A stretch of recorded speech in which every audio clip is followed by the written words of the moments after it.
बदतमीज बहू।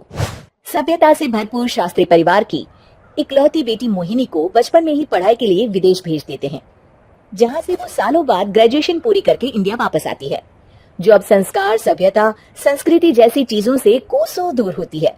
एक सुबह मोहिनी शॉर्ट ड्रेस पहने, कानों में हेडफोन लगाए जोर जोर से इंग्लिश गाने गाती हुई घर में घूम रही होती है। सुबह सुबह भगवान का नाम लेते हैं, राक्षसों की तरह चिल्लाते नहीं।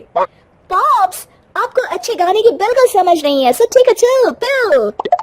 अरे मोहिनी, पापा से ऐसे बात करते हैं क्या? सारी तमीज भूल गई हो। ओह मॉम प्लीज, इतनी बड़ी भी कोई बात नहीं हुई, सो डोंट ओवररिएक्ट। ऐसे ही दिन बीतते हैं, जिसमें मोहिनी के तौर तरीके, रहने और बात करने का ढंग उसकी मम्मी पापा को परेशान करने लगता है। भला कोई मानेगा कि ये मेरी बेटी है? रीति रिवाज और संस्कारों से तो इसका दूर दूर तक कोई नाता नहीं, और अब तो लगता भी नहीं कि कभी होगा। अरे ऐसे कैसे नहीं होगा? लड़कियां सारे नखरे अपने माँ बाप को ही दिखाती है। ससुराल जाकर उन्हें सब कुछ करना भी पड़ता है और मानना भी। पत्नी की बात शास्त्री जी समझ जाते हैं और कुछ ही दिनों में अपने से भी ज्यादा धार्मिक परिवार में निखिल के साथ मोहिनी का रिश्ता पक्का कर देते हैं। रिश्ता तो पक्का कर दिया, पर यहाँ मोहिनी को कैसे मनाएंगे? शादी ब्याह के मामले में आटे में नमक जितना झूठ तो चलता है जी। इसी तरह एक के बाद एक तिकड़म लगाते हुए दोनों मिलकर मोहिनी को शादी के लिए तैयार कर लेते हैं और मोहिनी निखिल की शादी हो जाती है, जिसके अगले दिन से ही मोहिनी दोबारा अपने पूरे अवतार में शॉर्ट ड्रेस पहनकर घर में घूमने लगती है। बहू को ऐसे देख सास की आंखें फटी की फटी रह जाती हैं। अरे ये क्या बेशर्मी है, हमारे घर की लड़कियां जींस तक नहीं पहनती और तुम बहू होकर इतने छोटे कपड़े पहनकर पूरे घर में घूम रही हो। सीरियसली मॉम, प्लीज आप अपनी इस 80 के दशक वाली सोच में मुझे इंक्लूड मत करो। हाय तौबा, एक तो बेशर्मी दिखाती है, ऊपर से सास के साथ जुबान भी लड़ाती है। अरे जल्दी कपड़े बदल कर आ, घर की पहली आरती तुम्हें ही करनी है। इतनी देर में निखिल भी वहां आ जाता है। माँ पापा आने वाले हैं, पूजा का सारा सामान तैयार है ना? ये पूजा हमेशा मेरे बॉयफ्रेंड्स के पीछे पड़ी रहती थी और अब हस्बैंड के पीछे भी आ गई।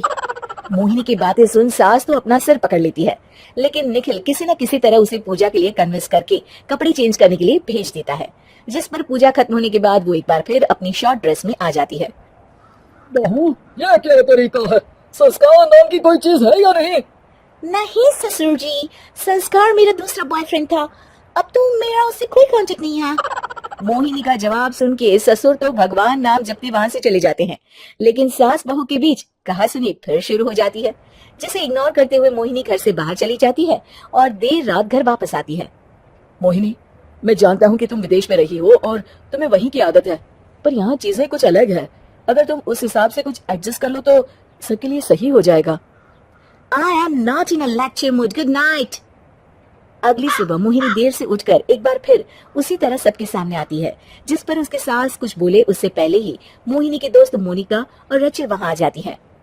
Oh hi darling, how are you? OMG, we missed you so much. I missed you too darling. Ram Ram, इन्होंने तो तुमसे भी छोटे कपड़े पहने हैं। अरे तुम लोगों के अंदर कोई शर्म लिहाज बाकी भी है या सब बेच खाई? मोहिनी, तुम्हारी मेड कुछ ज्यादा नहीं बोलती? इस पर मोहिनी की दोस्त उसकी सास का मजाक बनाने लगती है, जिसे सुन निखिल उन्हें जवाब देते हुए कड़वे शब्द सुना देता है और वो सुन के वो दोनों तो मुंह बनाए वहां से चली जाती है, लेकिन गुस्से से लाल मोहिनी वहीं खड़ी निखिल को घूरती रहती है। घूर क्या रही हो? तुमसे शादी की ये सोचकर कि विदेश में पढ़ी लिखी हो, घर में कोई पॉजिटिव चेंज लाओगी, अपनी करियर के लिए एम्बिशियस होगी, पर अपने इस बिहेवियर से उस पढ़ाई के साथ साथ अपने मम्मी पापा के नाम को भी डुबो रही हो। अगर तुम्हें ऐसे ही हाल रखना है तो यहाँ रहने की कोई जरूरत नहीं है। निखिल की बातें सुनकर मोहिनी रोते हुए घर छोड़कर अपनी मम्मी पापा के पास वापस आ जाती है।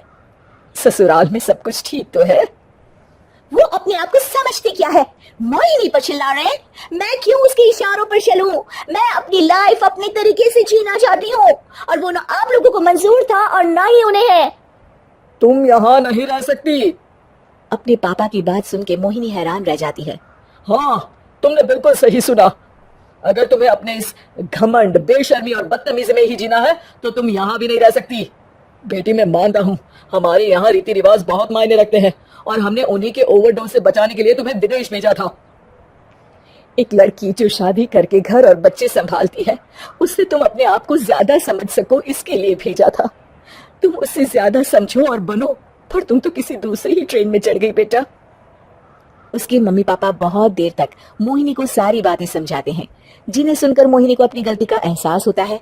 वो जॉब ज्वाइन कर लेती है और ससुराल वापस आकर उन्हें मॉडर्न बनाती है और खुद भी कुछ रिवाज सीखते हुए खुशी से रहने लगती है।